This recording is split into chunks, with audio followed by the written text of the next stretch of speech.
কত লীলা তুমি জানো, কত লীলা তুমি জানো, তুমি মারিয়ার দুয়ার করিয়া আধার, বিশ্বের তরে আলো দানো, তুমি মারিয়ার দুয়ার করিয়া আধার, বিশ্বের তরে আলো দানো, কত লীলা তুমি জানো।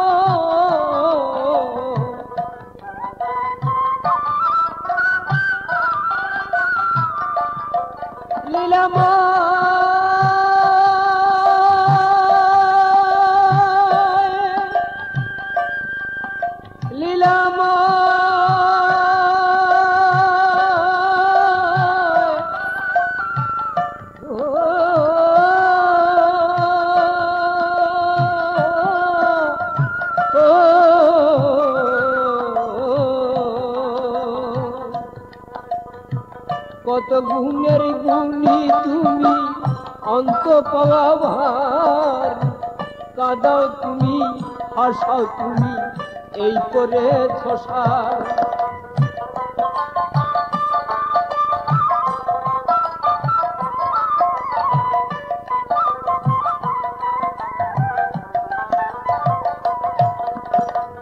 কত গুণের গুণী তুমি অন্ত পাওয়া ভার, কাঁদাও তুমি হাসাও তুমি এই করে ছসার, অধম তরণ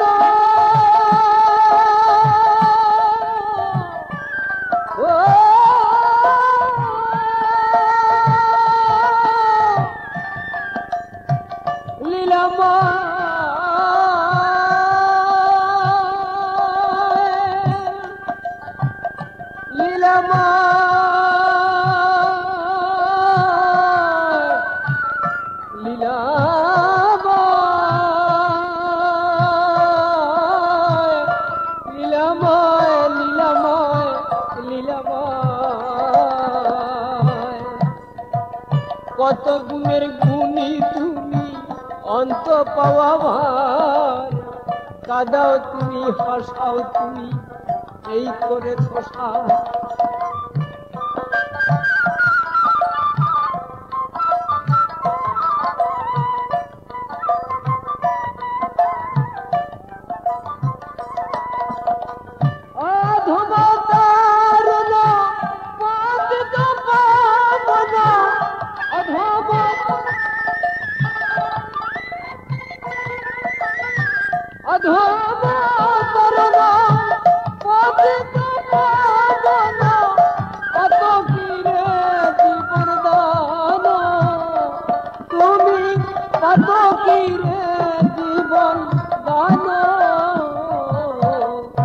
কত লীলা তুমি জানো, লীলাময় লীলাময়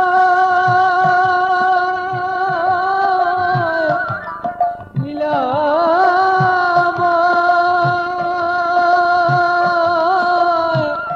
লীলাময় লীলাময় লীলাময়।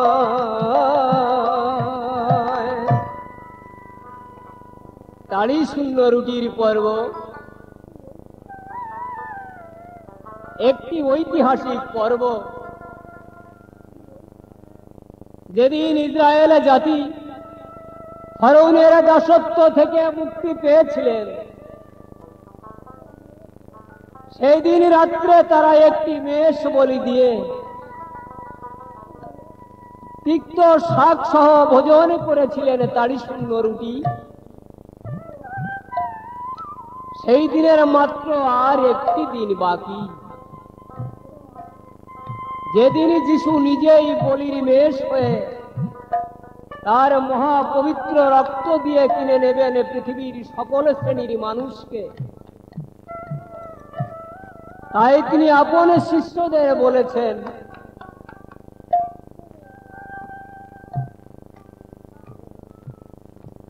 উদ্ধার পর্বের দিন বুঝি ঘনায়েছে মমদারে, উদ্ধারের দিন বুঝি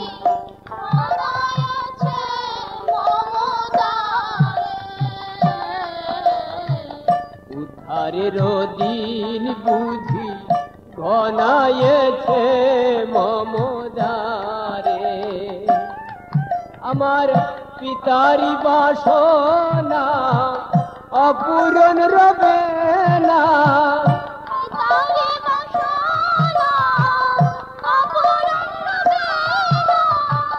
পিতার বাসনা অপূরণ রবে না, সাজাও সবে যতন করে,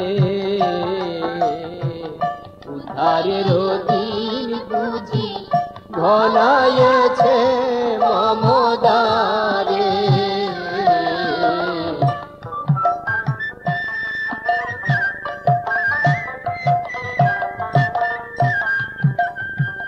উদ্ধার পর্বের রীতি করব আমি, আমার পিতারি বাসনা, উদ্ধার পর্বের রীতি করব আমি, পুরাইতে আমার পিতারি বাসনা, ভালোবাসিতে এলাম বনিতে, ভালোবাসিতে এলাম বনিতে, সাজাও সবে যতন করে, উদ্ধারের দিন বুঝি ঘনায়েছে মমদারে।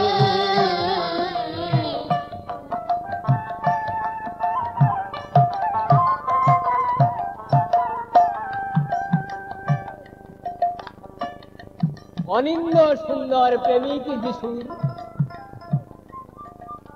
সুমধুর বাণী শুনে শিষ্যগণ বিনীত ভাবে জিজ্ঞাসা করেছেন, প্রভু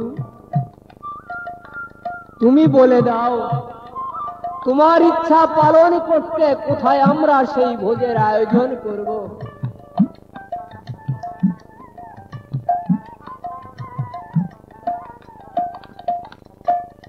অনিমেষ নয়নে শিষ্যদের দিকে তাকিয়ে বললেন, দু চোখে তার নীলিমার নীল, সর্বাঙ্গে ঝলমল করছে ফিরোজা পোখরা চুনি, বৈদুর্য তাম্র সূর্যকান্তমণির উজাড় করা প্রভা, রক্ত রাগে রঞ্জিত দুটি ওষ্ঠাধর, মধু ঝরা কণ্ঠে এবার তারা শিষ্যদের বললেন,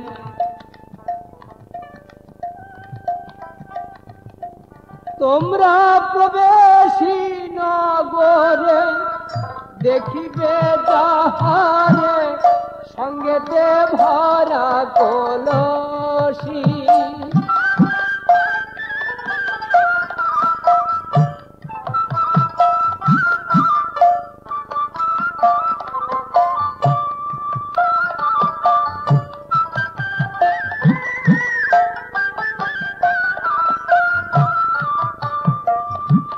কলসি নিয়ে সে যে ঘরেতে যায়,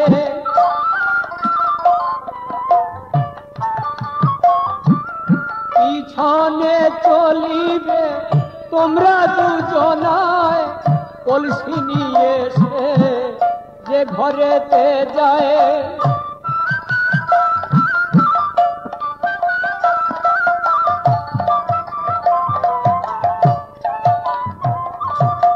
হয়ে যায় আমার উদ্ধারের সময়, কলসি নিয়ে এসে যে ঘরেতে যায়,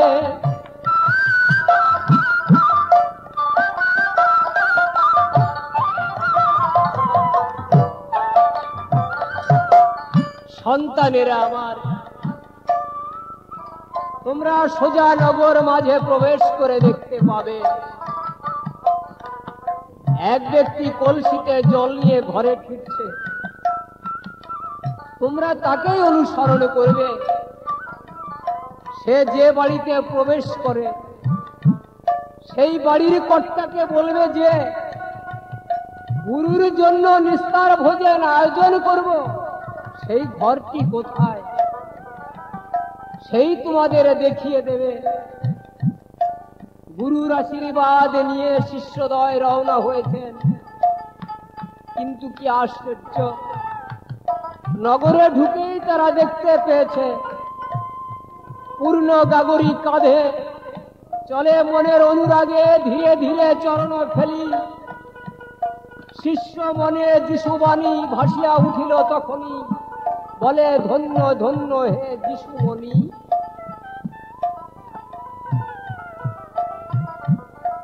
শিষ্যেরা তাকে পিছন হতে ডাক দিয়ে বললেন,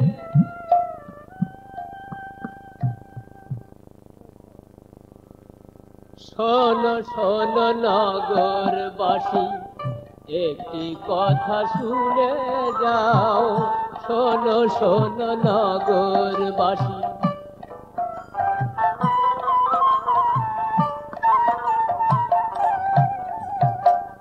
কোথায় বলো সিরাজ ভবন, আমারে দেখিয়ে দাও।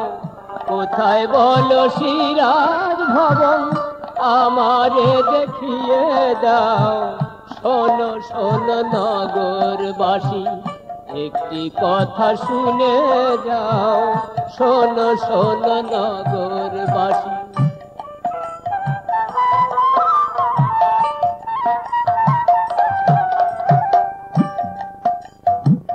প্রভু করবেন সেথায় ওজন, আমারে দেখিয়ে দাও।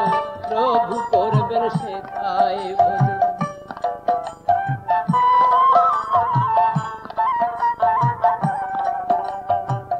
প্রভু করবেন সেথায় ভজন, মনের সাথে মনের মিলন। প্রভু করবেন সেথায় ভজন, হবে মনে মনের মিলন। দেখিয়ে দাও দয়া করে, কোথায় সে সিরাজ ভবন। দেখিয়ে দাও দয়া করে।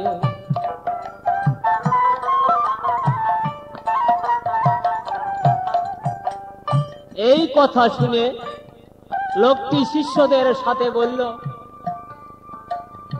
তোমরা আমার সাথে এসো, আমি তোমাদের দেখিয়ে দেব। তাছাড়া আমি তো সেই বাড়িতেই যাব। এবারে শিষ্যদ্বয় তারই সাথে চলেছে তারা ধীরে ধীরে।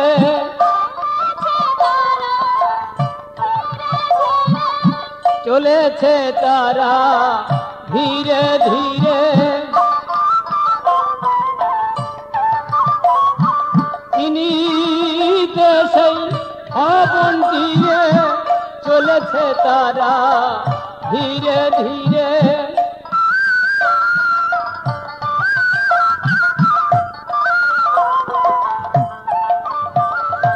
উদ্ধার হতে চিরতরে। চলেছে তারা ধীরে ধীরে,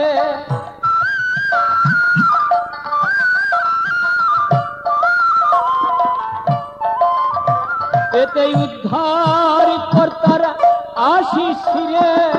চলেছে তারা ধীরে ধীরে,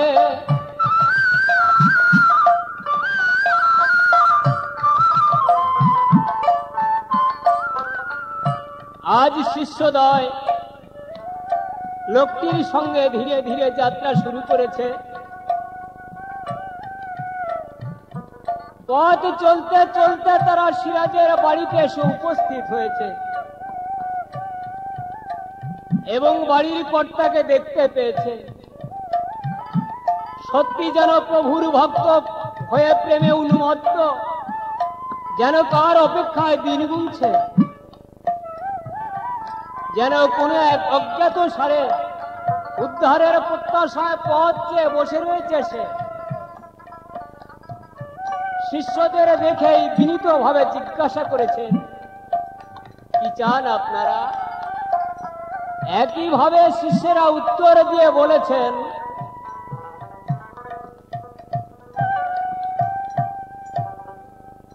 শুনো হে সুজন, হে কিঞ্চন প্রভুরে বাসনা। শুনো হে সুজন, হে কিঞ্চন প্রভুরে বাসনা।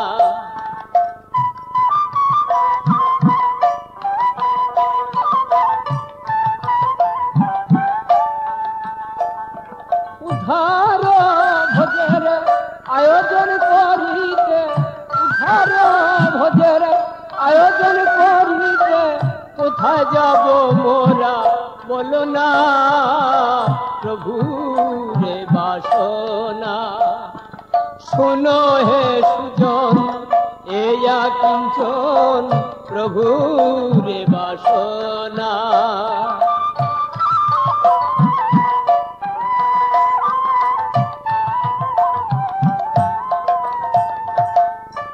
নিস্তার ভোজের করতে নিস্তার এলেন প্রভু গৃহে তোমার। নিস্তার ভোজের করতে নিস্তার এলেন প্রভু গৃহে তোমার। তুমি দেখিয়ে দাও আমার সত্য,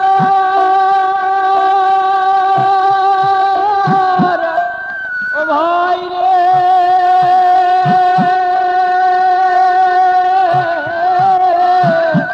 দেখিয়ে দাও আমার সত্তর বিলম্ব তুমি আর করো না, প্রভুরে বাসনা। শুনো হে সুজন, এয়া কিঞ্চন প্রভুরে বাসনা।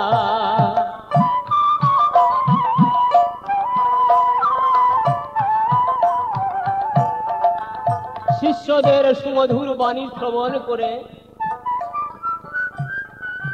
গৃহস্বামী বড়ই আনন্দিত মনে তাদের বললেন, আপনারা আমার সাথে আসুন, প্রভুর মনোবাসনা পূর্ণ করতে যে ঘরখানি সাজিয়ে রেখেছি সেখানেই নিয়ে যাব। শিষ্যরা গৃহস্বামীর পিছনে পিছনে গিয়ে দ্বিতল প্রাসাদের একটি কোণে আলোক ঝলমল সুসজ্জিত একটি ঘর দেখিয়ে দিলেন। আর শিষ্যরা সেখানে ভোজের আয়োজন করেছেন। সিরাজ নিলয়নে শিষ্য দয়াল মনে, সিরাজ নিলয়নে শিষ্য দয়াল মনে, করিল ভোজের আয়োজন। সেথায় বেলুয়ারি ঝলমল মন হলো উচ্চাটন, বেলুয়ারি ঝলমল মন হলো উচ্চাটন, মুখে গাহে বিষ্ণু নামের কীর্তন। তারা উদ্ধার হইবে, তারা উদ্ধার হইবে, এই বিশ্ববাসী বাঁচিবে, উদ্ধার হইবে।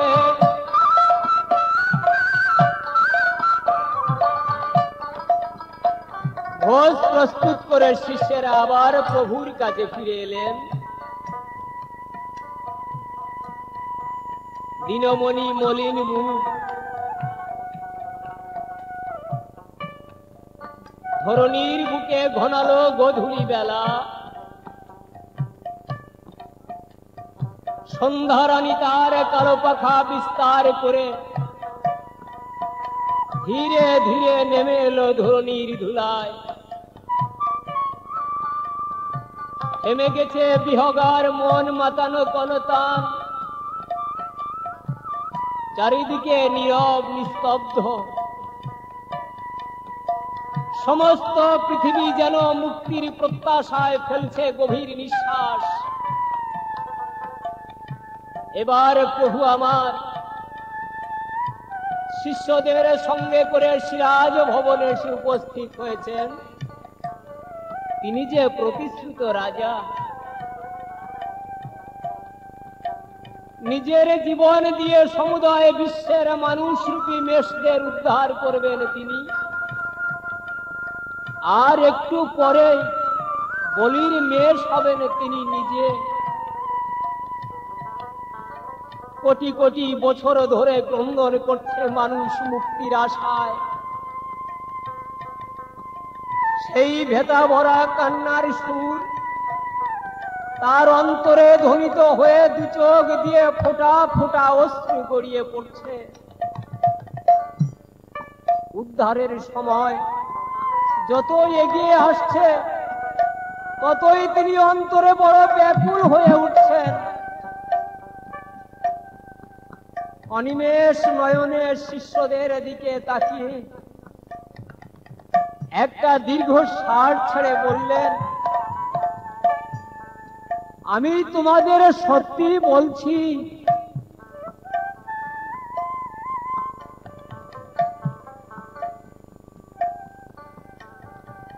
আমার কথা শোনো।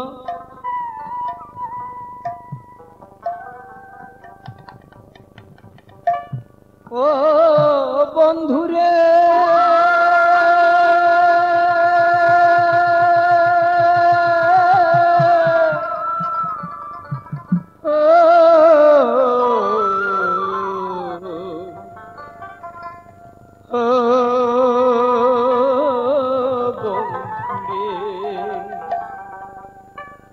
জীবন দিয়ে ভালোবাসা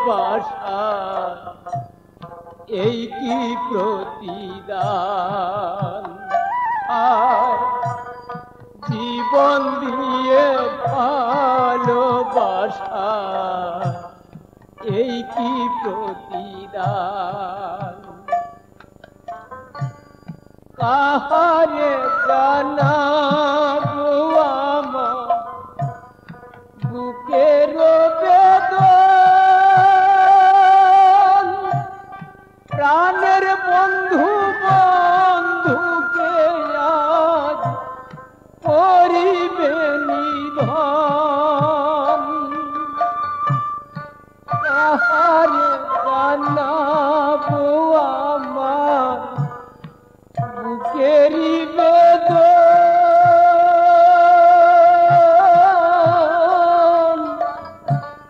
প্রাণের বন্ধু বন্ধুকে আজ করিবে নিধন গো। তোমাদেরই মাঝে সেজন আছে বিদ্যমান, তোমাদেরই মাঝে সেজন আছে বিদ্যমান। হয় রে এই কি প্রতিদান।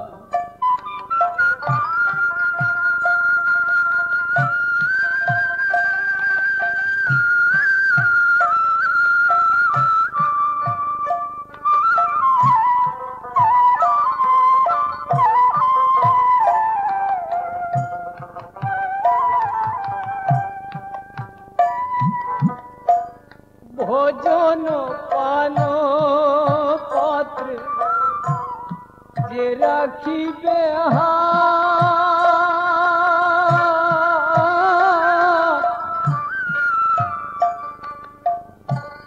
প্রত্যক্ষ হইবে সেগুন সবার সাক্ষাৎ। ভোজন পান পাত্রে যে রাখিবে হাত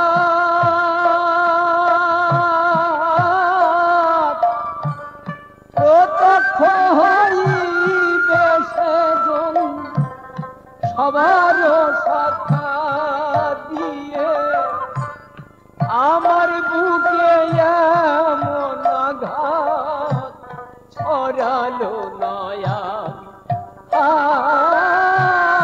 আমার বুকে দিয়ে আঘাত ছড়ালো নয়ন পায়রে এই কি প্রতিদান বন্ধুরে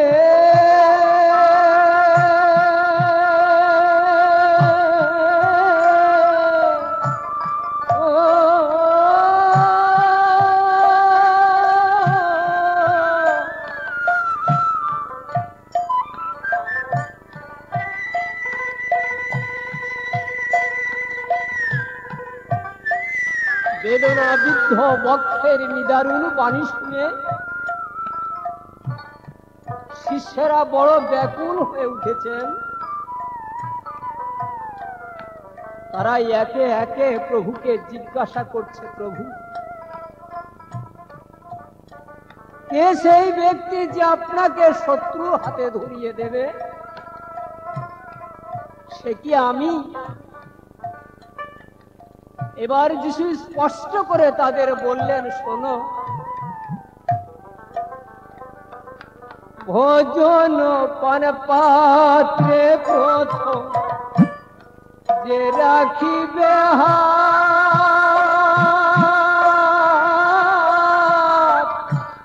প্রত্যক্ষ হইবে সেজন সবার সাক্ষাৎ দিয়ে আমার বুকে বাজে আঘাত ছড়ালো নয়ন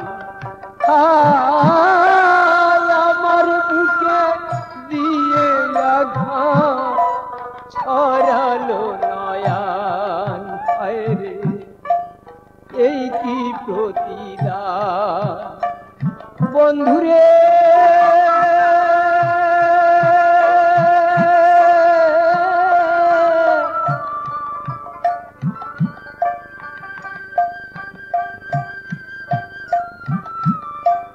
বন্ধুরে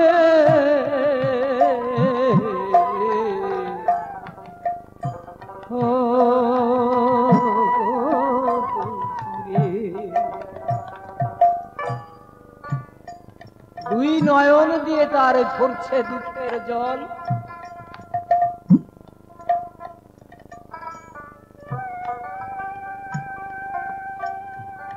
যিশু আমার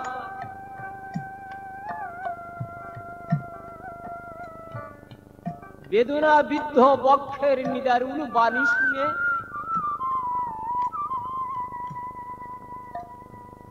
শিষ্যরা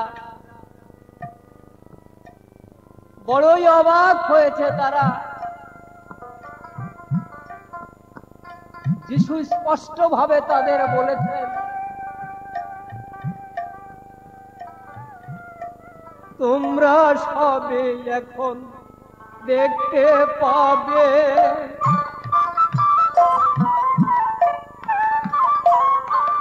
তোমরা সবে এখন দেখতে পাবে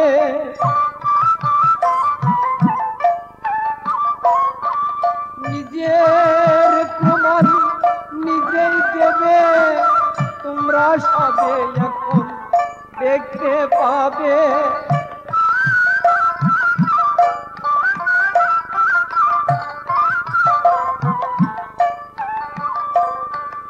সবার আগে জুদাস ভোজের মাংসের টুকরা মুখে দিলেন। সেই খাবারের সাথে শয়তান তার মধ্যে প্রবেশ করল। আর তখনই যিশুকে শত্রুর হাতে সমর্পণ করবার জন্য তার গাত্রদাহ আরম্ভ হলো। যিশু তার মুখের দিকে তাকিয়ে বললেন, বন্ধু প্রাণের বন্ধু, যা করবে একটু তাড়াতাড়ি করো। জুদাস আর এক মুহূর্ত দেরি না করে ভোজন কক্ষ হতে বের হয়ে অন্ধকারের মাঝে মিলিয়ে গেল।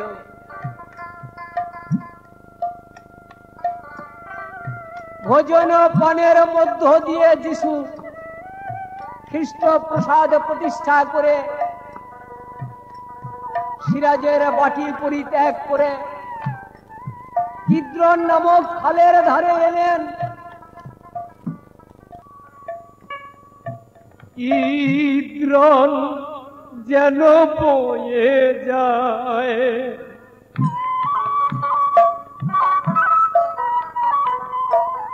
ওরে কিদ্রন যেন বয়ে যায়,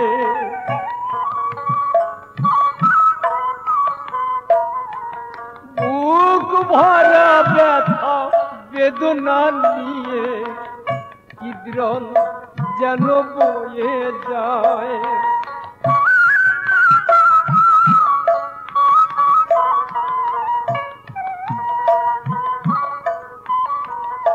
ওরে কুলু কুলু টানে কি যে বলে যায়, কিদ্রন যেন বয়ে যায়।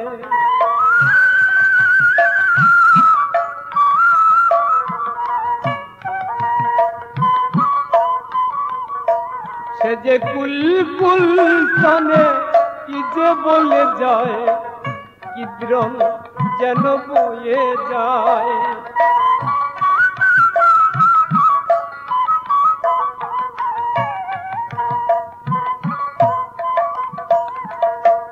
কিদ্রন পার হয়ে যিশু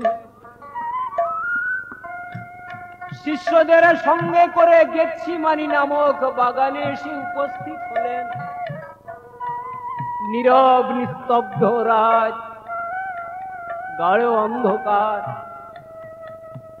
ঝিল্লি পোকার ডাকে সে অন্ধকারকে যেন আরো গাঢ় করে দিচ্ছে। সে অন্ধকার যেন স্পর্শ করা যায়। যিশু তাঁর শিষ্যদের পিছনে রেখে কিঞ্চিত অগ্রে গিয়ে ভূমিষ্ঠ হয়ে প্রার্থনা করলেন। কিছুক্ষণ পরে ফিরে এসে দেখতে পেয়েছেন তারা সব ঘুমিয়ে পড়েছে। তিনি তাদের জাগিয়ে দিয়ে বললেন, তোমরা কি একটি ঘন্টা আমার সাথে জেগে থাকতে পারো না? জেগে থাকো, প্রার্থনা করো যেন পরীক্ষায় না পড়ো। জাগিয়া থাকো, ঘুমায় না আর ঘুমায় না তোমরা।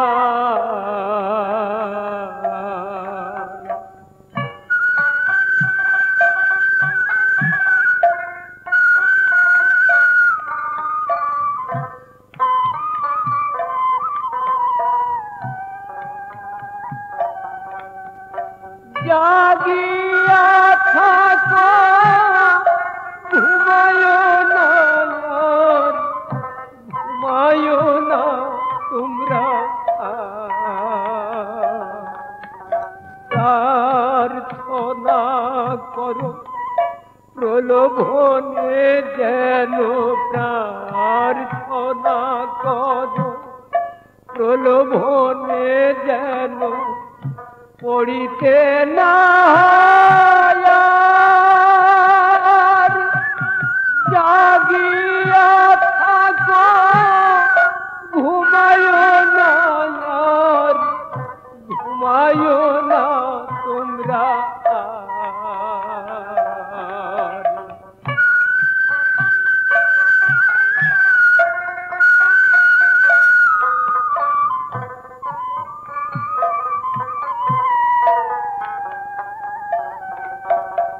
এইভাবে যিশু তিনবার শিষ্যদের পিছনে রেখে তিনি প্রার্থনা করলেন। আবার শিষ্যদের কাছে এসে দেখতে পেয়েছেন তারা আবার ঘুমিয়ে পড়েছে। আত্মা ইচ্ছুক কিন্তু শরীর দুর্বল। যিশু প্রার্থনা করছেন এবং দিব্য চোখে দেখতে পাচ্ছেন তার ভাবী ভয়াবহ মৃত্যুময় যন্ত্রণা। তার শরীর হতে ঘামের পরিবর্তে ঝরে পড়ছে বড় বড় রক্তের ফোঁটা। প্রার্থনা শেষ করে যিশু শিষ্যদের কাছে ফিরে এলেন এবং শিষ্যদের বললেন, আর নয়, এবার জাগো। ওই যে দেখো, যে আমাকে শত্রুর হাতে ধরিয়ে দেবে সে কাছে এসে গেছে। এবার জাগো, এবার জাগো। একথা বলতে না বলতে সৈন্যগণ সঙ্গে নিয়ে জিহুদা আসিল।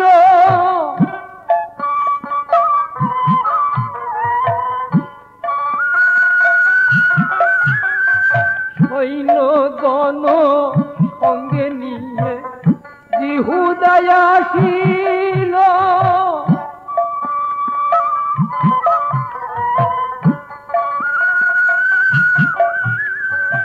আধার গেছি মানি বলে উপনীত হলো।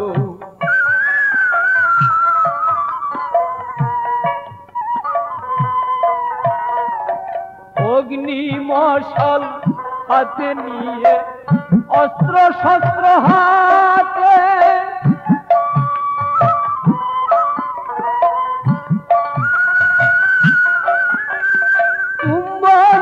করিল দুদশ যিশুর কমল মুখে।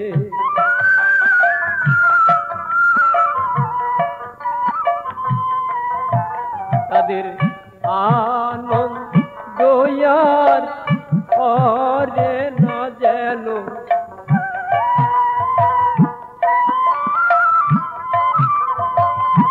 ওই আমার যিশুকে পাইয়া তাদের আনন্দ আর করে না রে আমার।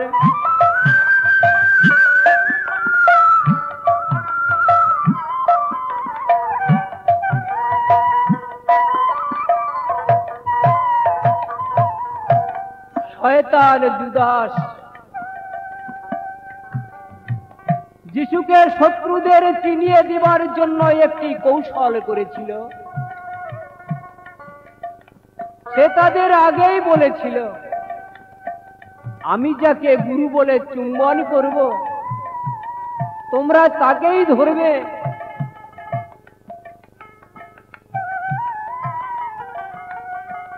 এবার জুদাস সবার আগে গিয়ে যিশুকে গুরু বলে চুম্বন করল আর সঙ্গে সঙ্গে সৈন্যরা তাকে বেঁধে ফেলল। যিশু জুদার দিকে তাকিয়ে ও তার নয়নের জল করে ছল ছল টলমল দুটি আখি।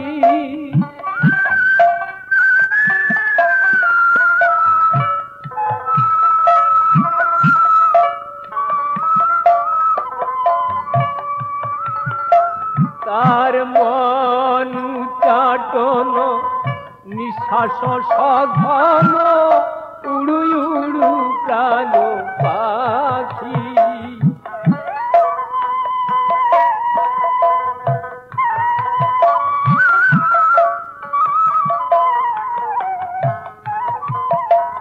তার প্রাণ পাখি বুঝি রয় না ঘরে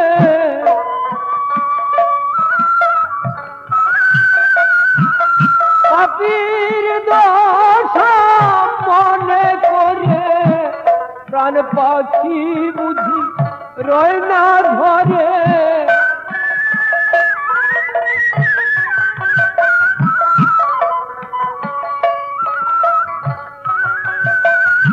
এই পাপির দোষ মনে করে প্রাণ পাখি বুঝি রয় না ঘরে।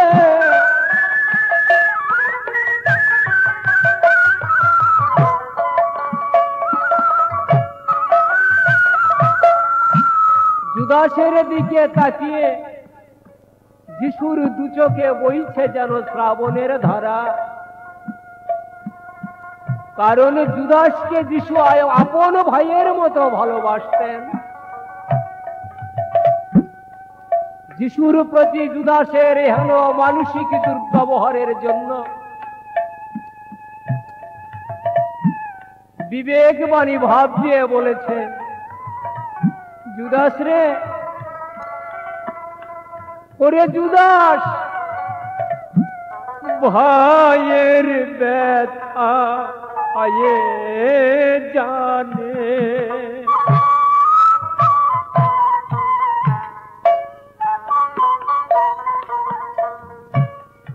ভাইয়ের ব্যথা ভাইয়ে জানে।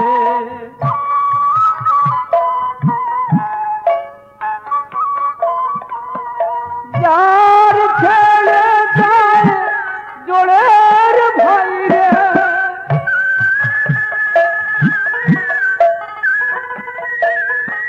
ওরে যার ছেড়ে যায় জোড়ের ভাই রে, ভাইয়ের ব্যথা ভাইয়ে জানে, ভাইয়ের ব্যথা ভাইয়ে জানে।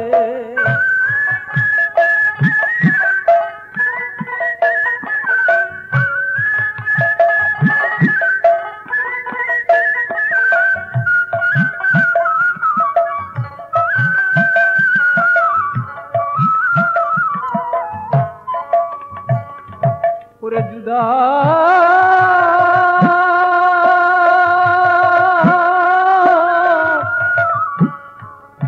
ওরে নিঠুর জুদাস,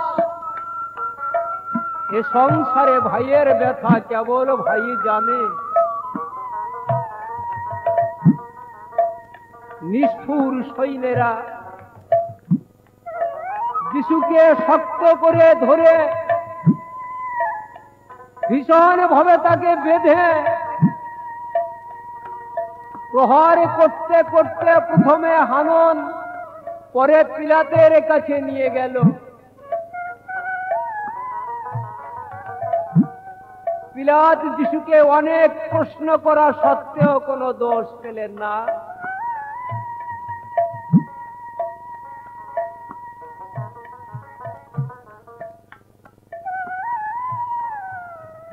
নির্দোষ যিশুকে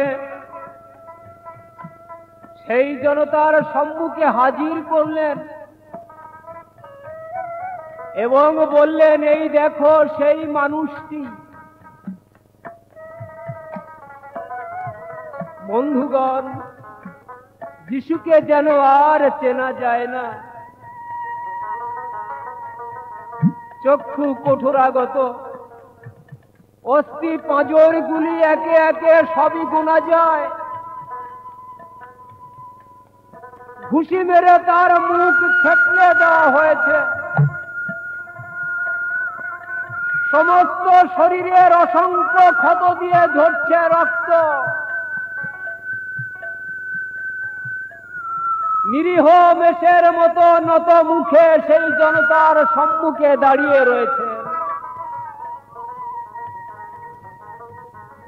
দু চোখে বইছে যেন শ্রাবণের ধারা। পিলাত বুঝতে পেরেছেন যিশু নির্দোষ, তাই যিশুকে মুক্তি দেবার পরিকল্পনা করছেন। কিন্তু নিষ্ঠুর সমাজ নেতা ও বিক্ষুব্ধ জনতা সমস্বরে চিৎকার করে বলতে লাগলো, যিশুকে যেন মুক্তি দেওয়া না হয়। পিলাত বললেন, তোমাদের রীতি অনুসারে নিস্তার পর্বের সময় একজনের মুক্তি দেওয়া হয়, তোমাদের জন্য কি ইসরায়েলের রাজাকে মুক্তি দিব? তারা সমস্বরে চিৎকার করে বলল, ওকে নয়, ওকে নয়, বরব্বাসকে, বরব্বাসকে। বন্ধুগণ, এই বরব্বাস ছিল একজন ডাকাত। তাহলে তোমাদের রাজাকে আমি কি করব? পিলাত প্রশ্ন করেছে। তারা চিৎকার করে আবার বলে উঠেছে, ওকে ক্রুশে দাও, ওকে ক্রুশে দাও। নিষ্ঠুর পিলাত প্রজাদের ও ভণ্ড সমাজ নেতাদের মনোতুষ্টির জন্য তাকে একটা থামের সাথে বেঁধে দুজন সৈন্য দিয়ে ভীষণ ভাবে প্রহার করতে আরম্ভ করেছে।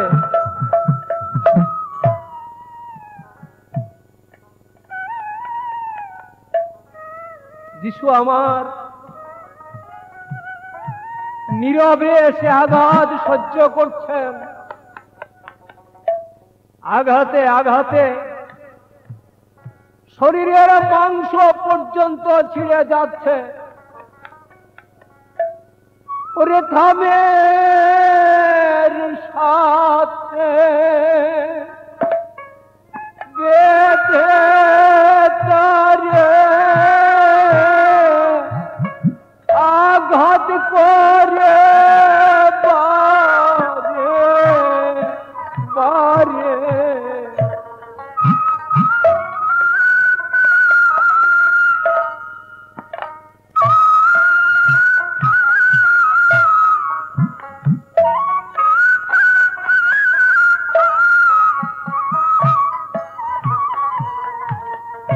রক্ত ঝরে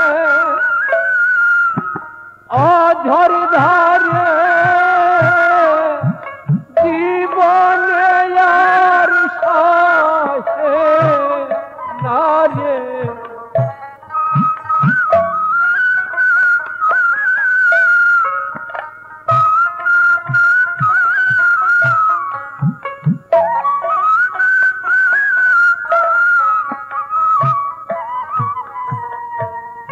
কাঁদে যিশু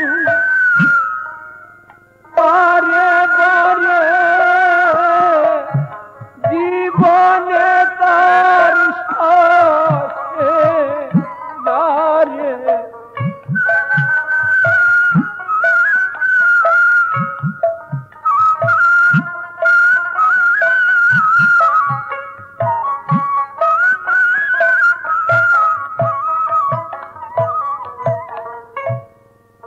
দুইজন সৈন্য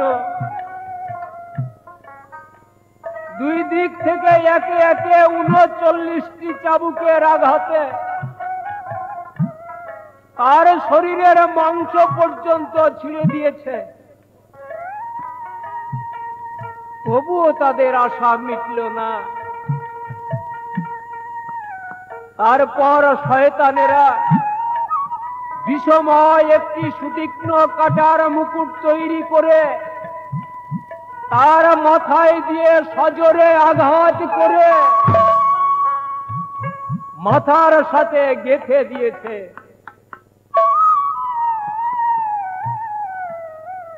বন্ধুগণ, বিশ্ববাসী রাশি রাশি পাপ,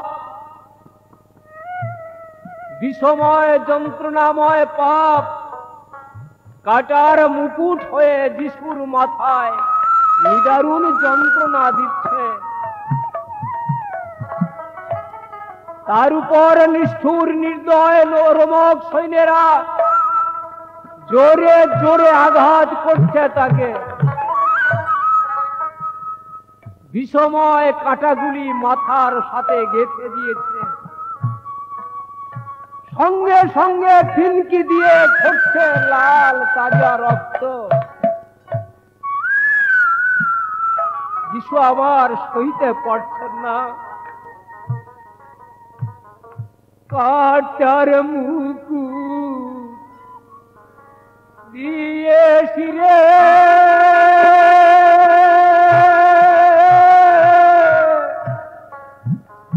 আঘাত করে বারে বারে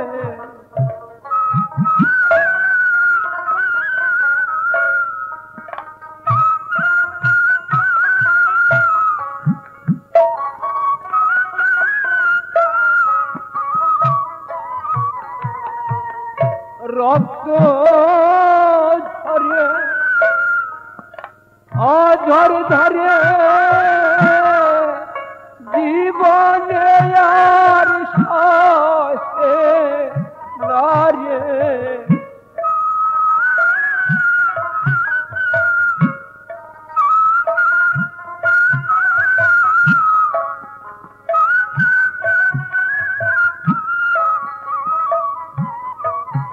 তার ব্যথার দেখি ভাবে হলো না রে আঘাত করে তারে বারে বারে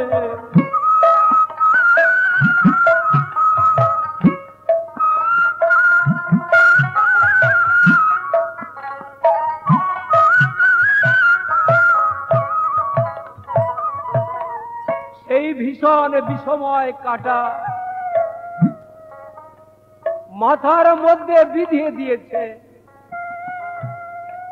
সে যে কি দুর্বিষহ যন্ত্রণা যিশু আমার নীরবে সহ্য করে চলেছেন। রক্তে যেন পৃথিবী ভেসে যাচ্ছে, তবুও তাদের আশা মিটল না। তারা একটা ভীষণ কুশকাষ্ঠ তার কাঁধে চাপিয়ে দিয়ে চলতে বাধ্য করছে। কাটার মুকুটের ক্ষত দিয়ে ঝরছে রক্ত, চাবুকের আঘাতের অসংখ্য ক্ষত দিয়ে ঝরছে রক্ত। তার উপর ভীষণ এক ক্রুশ কাষ্ঠ চাপিয়ে দিয়ে তাকে পথ চলতে বাধ্য করছে। সেই ক্রুশ নিয়ে যিশু আমার আর চলতে পারছে না।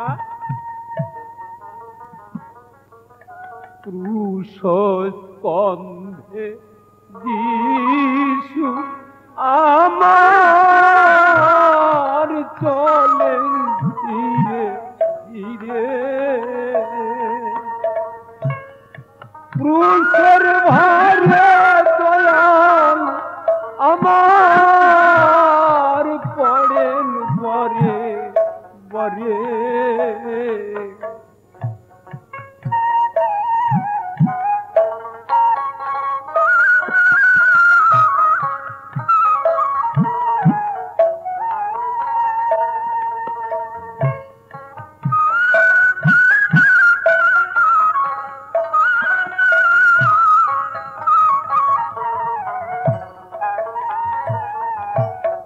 যিশু আমার চলতে না রে,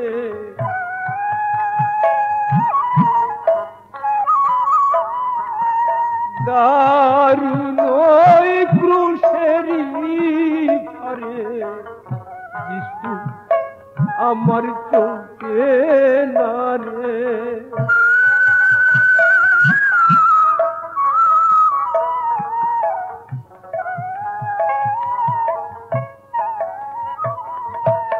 দারুণ ক্রুশেরি ঘরে যিশু আমার চলতে না রে।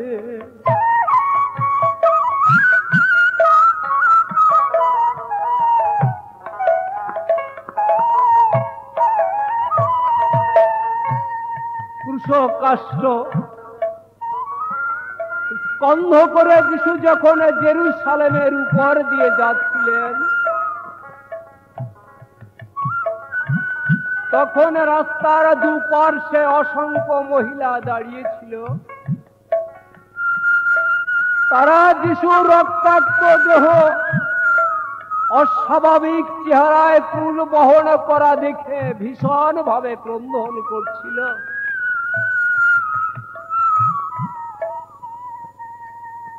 যিশু তাদের দিকে তাকিয়ে বললেন, হে জেরুসালেমের মহিলাগণ, তোমরা আমার জন্য কেঁদো না, বরং আপন আপন সন্তানের জন্য কাঁদো। তাদের মধ্যে চেনা অচেনা অনেক মহিলা ছিল। তারা পরস্পর হয়তো অনেক কথা বলা বলি করেছিল। ওরে কোন ভাগী মায়ের ছেলে,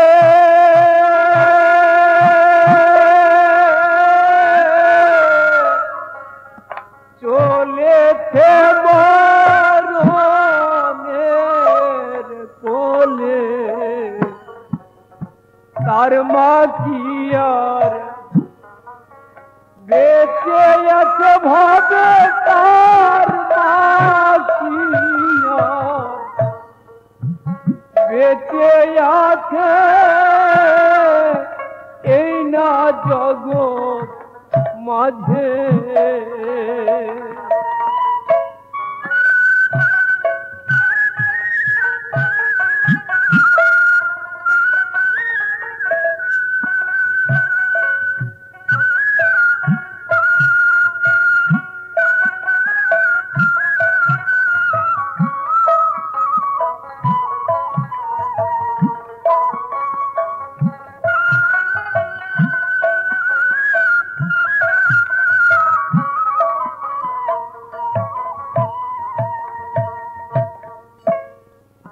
যার ছেড়ে যায় কোলের ছেলে,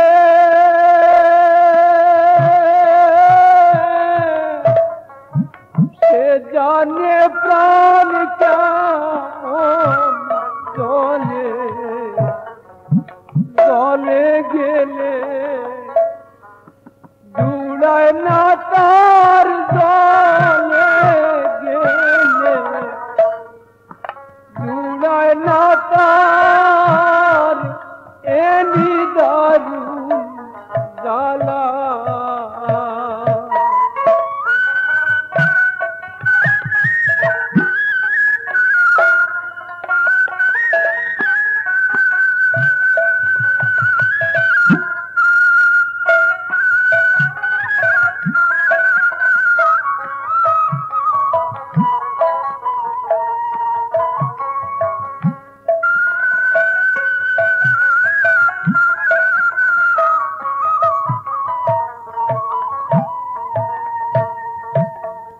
জেরুসালেমবাসী মহিলাদের সান্ত্বনার বাণী শুনিয়ে যিশু আবার ভারী ক্রুশ বহন করে চলেছেন। যিশু আর পথ চলতে পারছেন না, বারবার তিনি পড়ে যাচ্ছেন। অবশেষে সৈন্যেরা কুরুনিয়ের সিমন নামে এক ব্যক্তিকে যিশুর ক্রুশ বহন করতে বাধ্য করল। যিশু পিছনে পিছনে চলছেন। যেতে যেতে তারা মাথার খুলি নামক স্থানে এসে উপস্থিত হয়েছে।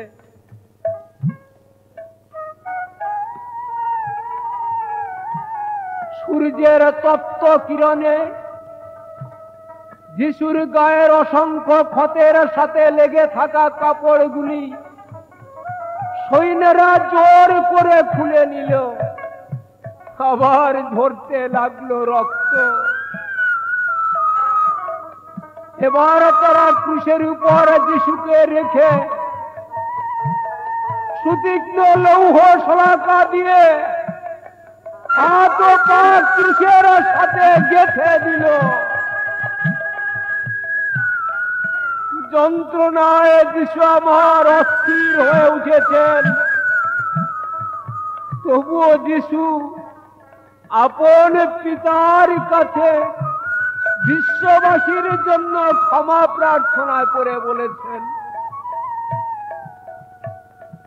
পিতা গো,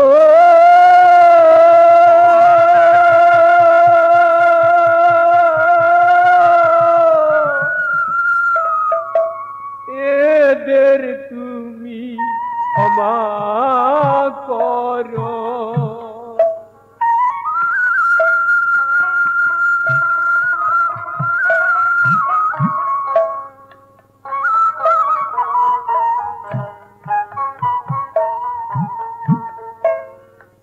এরা বড় অবুঝ নর,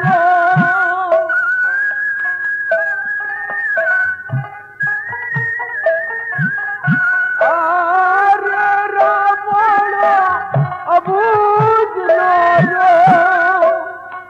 এদের তুমি ক্ষমা করো, এদের তুমি ক্ষমা করো।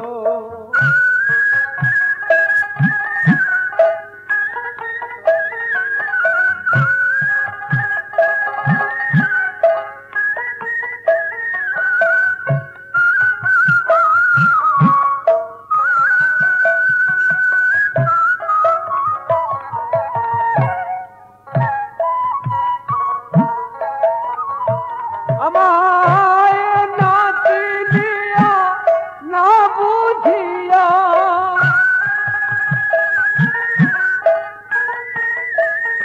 আমায় না চিনিয়া না বুঝিয়া, দিল আমায় ক্রুশ পরে।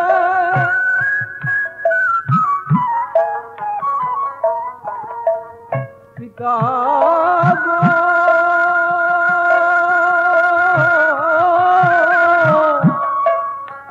এদের তুমি ক্ষমা করো।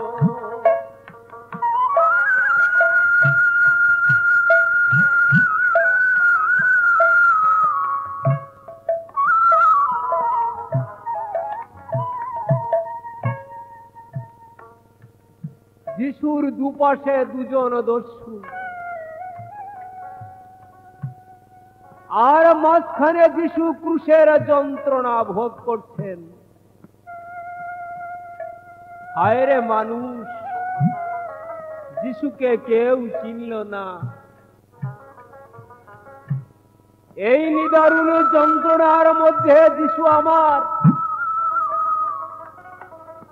3 ঘন্টা কাল যন্ত্রণা ভোগ করবার পর পিতার চরণে নিজেকে সমর্পণ করে দিয়ে তিনি মৃত্যুর কোলে ঢলে পড়েছেন। বন্ধুগণ,